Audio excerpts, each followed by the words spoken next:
आज हम स्टार्ट करने वाले हैं 11th क्लास का chapter number 1 which is sets. ठीक है, अब इसमें देखते हैं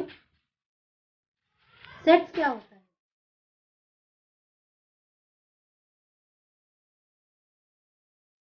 हेलो बच्चों, आज हम स्टार्ट करने वाले हैं 11th क्लास का chapter number 1 which is sets. Sets का इंट्रोडक्शन क्या होता है? The concept of set serve as a fundamental part of the present day mathematics. Sets क्या होता है, ये रिप्रेजेंट हम करते हैं इस वे में कि हाँ, सेट्स की इसमें हम डेफिनेशन देखते हैं कि क्या होती है। A set is a well defined collection of object. जो हमारा सेट होता है वो well defined collection of object होता है। ठीक है, ये कुछ नंबर्स है इसमें जिसको हम डिफाइन करते हैं उसके वे में। मैंने आपको इंट्रोडक्शन पूरा दे दिया है सेट्स का कि सेट्स क्या होता है, तो आप वहाँ पे जाके हमारे डिस्क्रिप्शन बॉक्स में आप देख सकते हैं। पहले उस इंट्रोडक्शन को देख लीजिए अच्छे से, तभी आपको ये चैप्टर बहुत अच्छे से समझ में आएगा। ठीक है, इसमें देखिए कुछ पार्ट्स है, मैंने ये दे रखा है, मैंने वर्ड्स इसमें दे रखा है। जो एन डिनोट करता है वो नेचुरल नंबर्स को डिनोट करता है, जेड हमारा इंटीग्रेशन को करता है, रैशनल नंबर्स को करता है, क्यू आर हमारा रियल नंबर को करता है, जेड पॉजिटिव इंटीजर्स को करता है। ऐसे ही ये हमारे कुछ होते हैं ये हमें डिनोट करते हैं, ये आपको हम यहाँ पे मिलते रहेंगे। Roster and set builder form मैंने आपको बता दी है क्या होती है। हम कुछ एग्जांपल्स लेते हैं। पहला एग्जांपल लेते हैं। पहला example, right the solution set of the equation this in roster form. Roster form में इसका हमने सॉल्यूशन लिखना है। क्या दिया हुआ है? तो given equation can be written as this form. इस फॉर्म में हम इसे लिख सकते हैं। ठीक है, जिससे हमारी x की वैल्यू आ गई -2 और 1। ठीक है, तो हमारी रोस्टर फॉर्म कहाँ से आ गई? 1 और -2 हमारी रोस्टर फॉर्म आ गई। ठीक है, अब हम सेकेंड एग्जाम्पल लेते हैं। Right the set x such that x is a positive integer and x square is less than 40 in the roster form. ये हमें सेट बिल्डर फॉर्म में दे रखा है। देखिए इसमें टेक्सचर फॉर्म है, हमें सेट रोस्टर फॉर्म में बनाना है। सॉल्यूशन इसका देखिए, the required numbers are this 1 2 3 4 5 6। अगर हम इनका स्क्वायर लेते हैं तो इनका स्क्वायर 40 से हमारा कम आता है। ठीक है,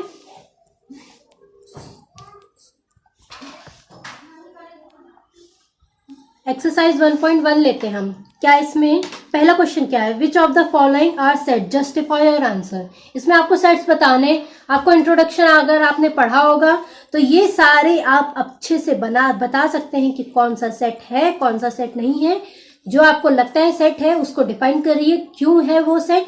ठीक है, अगर आपको लगता है कि वो सेट नहीं है तो उसे भी डिफाइन करना होगा आपको, क्योंकि वो आपको बताना पड़ेगा ना कि हाँ सेट क्यों नहीं है, वो क्यों, क्या सोच के आपने वो किया है कि हाँ वो सेट नहीं है। फर्स्ट क्वेश्चन मैंने आपको बता दिया। सेकंड क्वेश्चन देखिए, let A B this set, insert the appropriate symbol of. ये वाला साइन होता है इसमें, ये ऐसे बना हुआ है ना साइन, और ऐसे बना हुआ है। इसका मतलब ये होता है ये बिलोंग्स टू का साइन है। इसका मतलब ये कि जो ये ए है, ए सेट में हमारे ये नंबर्स बिलोंग कर रहे हैं कि नहीं कर रहे हैं, ये हमें बताना है। इसमें बिलोंग्स टू का मतलब ये है कि ये सारे नंबर इस सेट में आ रहे हैं कि नहीं, हमें ये चेक करना है। तो पहले में देखते हैं, 5 ए से बिलोंग कर रहा है। जी हाँ, 5 यहाँ पे ए से बिलोंग कर रहा है, तो हम इसमें साइन लगा देंगे बिलोंग्स टू का। ठीक है, सेकेंड हम देखेंगे 8 हमारा बिलोंग नहीं कर रहा है क्योंकि ये 1 से लेके 6 तक ही है, तो 8 is not belonging to R A. 0 भी नहीं बिलोंग कर रहा है इसमें क्योंकि 1 से 6 तक ही है ये, तो ये भी इसमें भी नॉट बिलोंग्स टू आ जाएगा। 4 हमारा बिलोंग कर रहा है, 2 भी एज हमारा बिलोंग कर रहा है, और 10 हमारा बिलोंग नहीं कर रहा है। ये आपको समझ में आया क्वेश्चन कैसे हुआ? Next question, right the following set in roster form. देखिए हमारा सारा कुछ हमें ये सेट बिल्डर फॉर्म में दे रखा है, हमें इसको रोस्टर फॉर्म में बनाना है। मैंने आपको बता दिया कि रोस्टर फॉर्म कैसे बनती है, सेट बिल्डर फॉर्म कैसे बनती है। आपको इसके लिए आपको मेरी इंट्रोडक्टरी देखनी होगी कि मैंने उसमें कैसे फॉर्म बताया है, ठीक है। उसमें कुछ एग्जांपल्स भी दिए थे मैंने, उसी को देख के आपको ये करना है, ठीक है। नेक्स्ट हमारा क्वेश्चन आता है fourth, right the following sets into set builder form. देखिए पहले वाले क्वेश्चन में हमें रोस्टर फॉर्म में बनानी थी, सेकंड वाले क्वेश्चन में हमें सेट बिल्डर फॉर्म में बनानी होगी, ठीक है। फिर उसके बाद हम आ रहे हैं, देखिए फिफ्थ क्वेश्चन। अब देखिए, list all the elements of the following set. Question आपको कंफ्यूजिंग कर रहा है, इसमें क्या बताना है, हमें रोस्टर फॉर्म में बतानी है। एलिमेंट्स आपको मैंने बता दिया था कि हाँ रोस्टर फॉर्म में हम न्यूमेरिकल फॉर्म में एलिमेंट्स हमारा लिखते हैं। फिर देखिए फिफ्थ वाला हमने कर लिया है, क्योंकि इसमें हमें रोस्टर फॉर्म में ही लिखना है, ठीक है। इसमें एलिमेंट्स आपको बताने हैं। देखिए सिक्स्थ क्वेश्चन हमारा है, मैच द फॉलोइंग। आपको मैच करना है इसमें कि हाँ कौन से रोस्टर फॉर्म कौन से सेट बिल्डर फॉर्म में आता है। एक और चीज़ कि अगर आपको न्यूमेरिकल फॉर्म में रोस्टर फॉर्म बनानी है तब तो आपको मतलब फिक्स वो रखा है कि हाँ हमें 1 to 6 तक अगर बोल रखा है तो 1 to 6 तक सारे नंबर्स आएंगे। लेकिन अगर आपको कोई अगर हमें बोल दे कि अल्फ़ाबेट्स में नंबर बनाने, कोई वो बोल दे, जैसे मैं मैथमेटिक्स लिखूं, अगर इसको मुझे बोला जाए कि हाँ इसको आप सेट बिल्डर फॉर्म में लिखिए, मैं कैसे लिखूंगी, x such that x is a letter of, मतलब ये जो हमारा मैथमेटिक्स का ये है, इसको मैं ऐसे इसको रोस्टर सेट बिल्डर फॉर्म में लिखूंगी इसको मैं। लेकिन अगर मैं ये कहूँ कि मुझे इसको रोस्टर फॉर्म में लिखनी है तो मैं कैसे लिखूंगी,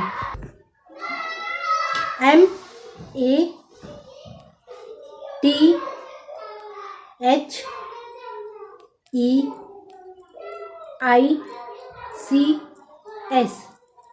देखिए इसमें मैथमेटिक्स के सारे आ गए, लेकिन इसमें जो मैथमेटिक्स में जो अल्फ़ाबेट की, मैथमेटिक्स में नहीं, कोई भी अगर हमें वर्ड दे रखा है उसमें अगर एक अल्फ़ाबेट बार बार रिपीट हो रहा है तो उसको हम एक ही टाइम में लेते हैं। इस बात को हमेशा ध्यान रखिएगा कि सेट्स में जब हम रोस्टर फॉर्म बनाते हैं तो जो एलिमेंट्स हमारे बार बार रिपीट हो रहे हैं उस अल्फ़ाबेट में, तो वो हम एक ही बार लेंगे। जैसे कि मैथमेटिक्स में हमारा T बार बार रिपीट हो रहा था और M बार बार रिपीट हो रहा था, तो हमने उसे एक ही बार लिया है उसको, ठीक है।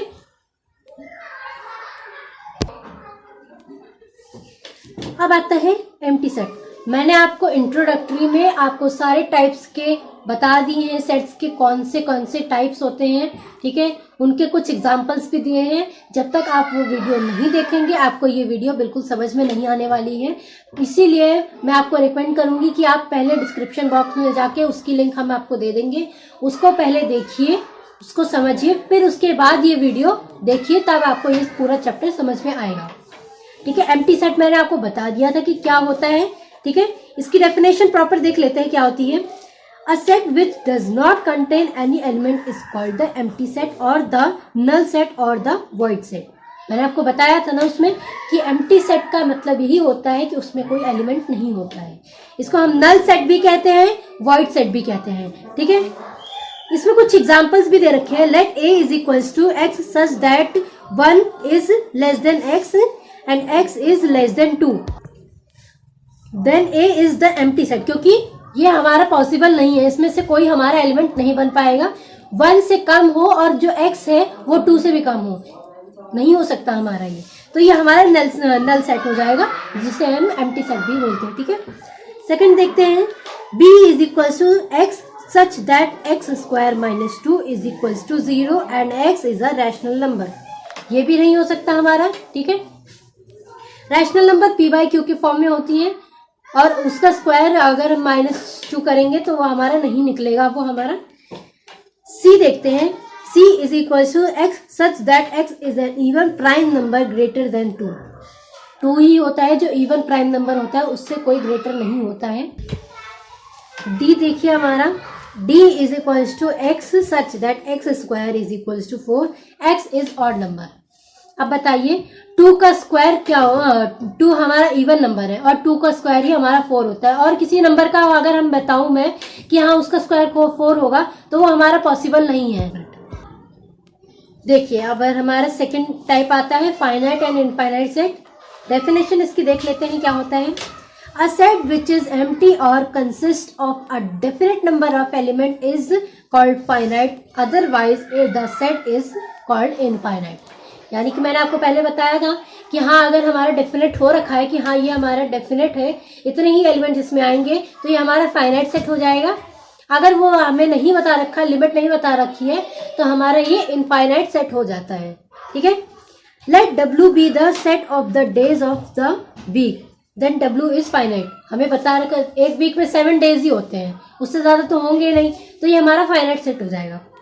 Late S be the set of solution of the equation this, then S is finite. ठीक है। 4 का स्क्वायर हम करेंगे तो 16 आता है, 16 माइनस 16 0 हो गया, ये भी हमारा फाइनाइट हो गया। ठीक है। Let G be the set of point on a line, then G is infinite. Line पे G हमारा जो पॉइंट्स है उन वो हमारा इनफाइनाइट हो गया, क्योंकि हमें पॉइंट नहीं पता होता है लाइन की। मैंने आपको एग्जांपल भी दिया था उसमें कि लाइन का हमें कोई डेफिनेट पॉइंट नहीं पता होती है, उसकी स्टार्टिंग पॉइंट तो होती है लेकिन एंड पॉइंट हमें नहीं पता होती है। अगर हम एंड पॉइंट लगा देते हैं तो वो हमारा लाइन सेगमेंट हो जाता है, जो हमारा फाइनाइट सेट हो जाता है। ठीक है। फिर उसके बाद हमारा आता है, कुछ एग्जाम्पल्स देख लेते हैं। एग्जाम्पल नंबर 6 देख लेते हैं। State which of the following sets are finite और इनफाइनाइट। हमें इसमें बताना है फाइनाइट इनफाइनाइट। आपको समझ में आ गया होगा, आई होप सो कि आपको अच्छे से समझ में आ गया होगा ये क्या होते हैं। इसमें कुछ एग्जाम्पल्स दे रखे हैं, एग्जाम्पल्स आप अपनी एनसीईआरटी बुक्स में देख लीजिएगा, आराम से पढ़ लीजिएगा। ठीक है। अगर आपको समझ में, आपको अच्छे से समझ में आ जाएगा जब वो आप पढ़ेंगे। अब हमारा नेक्स्ट टाइप आता है इक्वल सेट। इक्वल सेट की डेफिनेशन देख लेते हैं हम। Two set A and B are said to be equal if they have exactly the same elements and we write A is equals to B।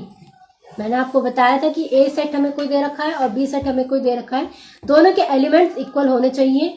जब अगर वो इक्वल होते हैं तो हमारा ये इक्वल सेट हो जाएगा। Otherwise the set are said to be unequal and we write is equal A is not equal to B। ये हमारा B से इक्वल नहीं होता है अगर हम उनके एलिमेंट सेम ना हो तो। कुछ देखते हैं एग्जाम्पल इसमें है। We consider the following examples. Let A be the, मैंने टाइप्स आपको बता दिए, टाइप्स आप एक बार फिर से पढ़ लीजिएगा अपनी बुक से, और प्लीज उस वाले को इंट्रोडक्टरी देख लीजिएगा, तभी आपको ये पूरा समझ में आएगा। ठीक है। एग्जाम एक्सरसाइज पे आते हैं हम। Question number 1, which of the following are example of the null set. Null set आपको मैंने बता दिया है, इसमें से देख लीजिएगा कौन सा नल सेट है। और ठीक है। Second question, which of the following set are finite and infinite, कर लेंगे आप। ठीक है। Third question, state whether each of the following set is finite और इनफाइनाइट। सेम क्वेश्चन है सेकेंड की तरह ही। फोर्थ हमारा है, in the following state whether A is equals to B और नॉट। देखिए A और B हमें दे रखा है, हमें बताना है कि A और B इक्वल है कि नहीं है। ठीक है। ये भी आप देख लीजिएगा, मैंने आपको बता दिया इक्वल सेट क्या होते हैं। फिर उसके बाद क्वेश्चन हमारा आता है, are the following pair of sets equal, give reason. अब इसमें देखिए आपको इसमें ऊपर में सारे आपको बताने थे कि हाँ इक्वल है कि नहीं है। अब इसमें आपको रीजन भी देना पड़ेगा कि ये इक्वल क्यों है। ठीक है। मैंने आपको उस वाले में वीडियो में भी बताया था कि इक्वल सेट दो तरीके से भी होते हैं। पहला ये होता है कि सारे एलिमेंट्स A के जो सारे एलिमेंट्स है वही B के भी एलिमेंट्स होने चाहिए, तब भी वो इक्वल होते हैं। सेकेंड में ये बताया था मैंने कि नंबर ऑफ एलिमेंट A में जितने हैं और नंबर ऑफ एलिमेंट B में जितने हैं वो भी इक्वल होने चाहिए, तभी हमारा इक्वल माना जाता है। इसमें आप देख लीजिएगा किस तरीके से आपको दे रखा है। सिक्स्थ हमारा है, from the sets given below select equal set. अब आपको दे रखा है सेट, इसमें से आपको इक्वल सेट फाइंड करना है कि इक्वल सेट कौन कौन से होते हैं। ओके बच्चों, तो आई होप आपको जितना मैंने आज पढ़ाया है एक्सरसाइज आप उतनी कीजिएगा, एक्सरसाइज करिए। और अगर आपको कोई डाउट आता है प्लीज कमेंट में लिखिए, हम आपकी कोशिश करेंगे कि आपके डाउट्स हो 1 हफ्ते में सॉल्व करके आपको दे देंगे। ठीक है, प्लीज एक्सरसाइज कीजिए जितना मैंने समझाया है और आगे का ट्राई कीजिएगा। अगर आपसे हो जाता है तो अच्छी बात है, नहीं होता है तो हम अगली बार आपको और भी इसके वीडियो बना के दिखाएंगे। ठीक है, आज के लिए इतना ही। Thank you so much. तो आई होप आप लोगों को वीडियो समझ आई होगी। ओके, तो पढ़ाई करते रहिए। All the very best.